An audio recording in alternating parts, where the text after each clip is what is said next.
Na guerra, a primeira vítima é a verdade. A famosa frase foi dita pelo professor Jorge Gustavo Barbosa de Oliveira durante a aula inaugural do Centro de Ciências Humanas e da Comunicação da FURB, o CCHC, que reuniu estudantes dos cursos de Ciências Sociais, História, Jornalismo, Publicidade e Propaganda e Serviço Social.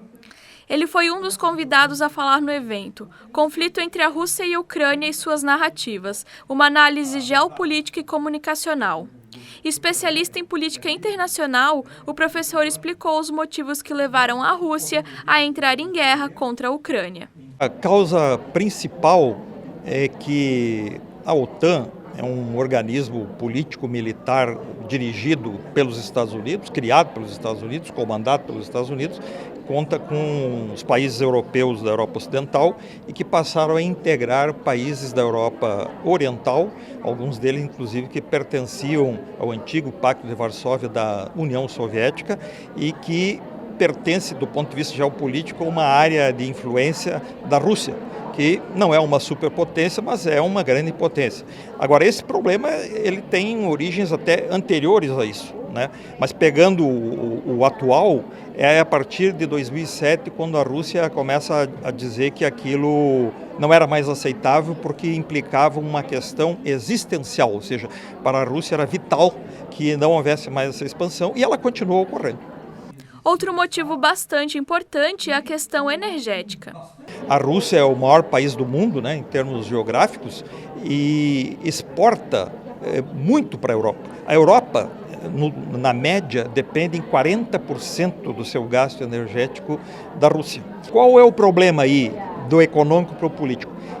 A manutenção dessa obstrução do gás e dos energéticos em geral da Rússia, com esse custo em 40%, uma hora vai aflorar um problema político dentro dos países ocidentais, da OTAN, da União Europeia e na relação com os Estados Unidos, porque esses países vão perder competitividade.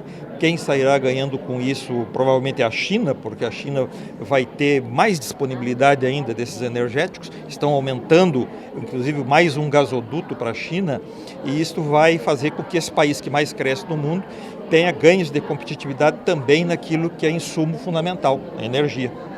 A outra convidada foi a professora Vera Lúcia Sommer, docente do curso de jornalismo da Universidade do Vale do Itajaí, a Univale. Muito tem se dito que o conflito entre Rússia e Ucrânia também é comunicacional. A professora explicou como a comunicação está sendo usada como arma nessa guerra. Por exemplo, a Rússia utiliza da mesma estratégia que a Ucrânia utiliza, que a gente chama de névoa de guerra, que é um termo usado, né, no The Washington Post, que é fog of war, que significa essa neblina, né, sobre a guerra, que é justamente isso. Eles encaminham informações e desencaminham informações justamente para que o inimigo, então, tanto do lado russo quanto do ucraniano, não perceba o que de fato é informação.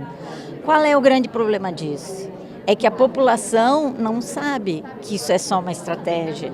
Então, por exemplo, imagina os ucranianos precisando saber onde que eles podem procurar alimentos, onde eles podem encontrar ajuda, qual é a estação que está funcionando, estação de trem, né, e, enfim, de ônibus, paradas de ônibus. Então, assim, a população acaba sendo prejudicada.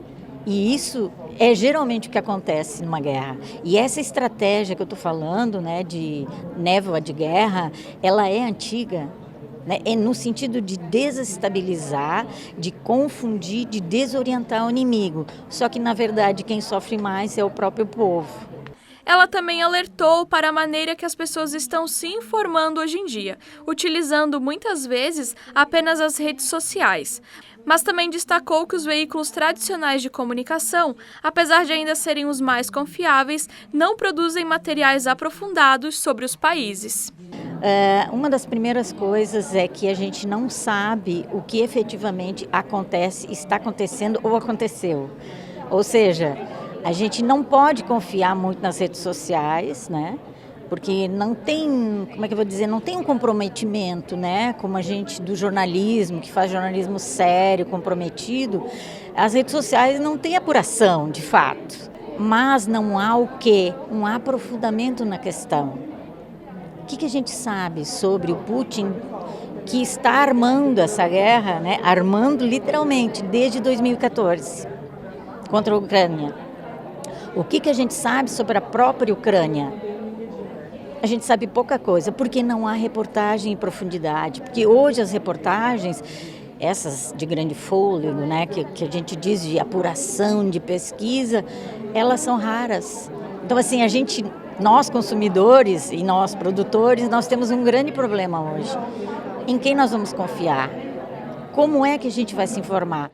A dica, segundo ela, é buscar por fontes múltiplas e alternativas e fazer um contraponto. O mais interessante seria ler alguns, tanto que faz, se é site, se é impresso, alguns jornais e sites internacionais, por exemplo, da Argentina, né?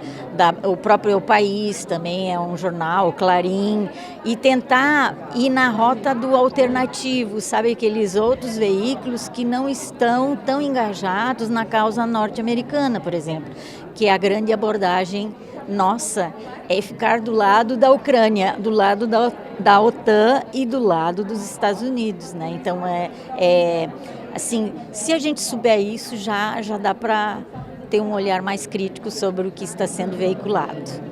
Infelizmente, diante de toda essa situação, quem mais sofre é o povo ucraniano. É claro que por trás estão os interesses de grandes grupos econômicos, tanto nos Estados Unidos, na Europa, como na Ucrânia, né? São inclusive os tais oligarcas ucranianos com os da Europa e dos Estados Unidos.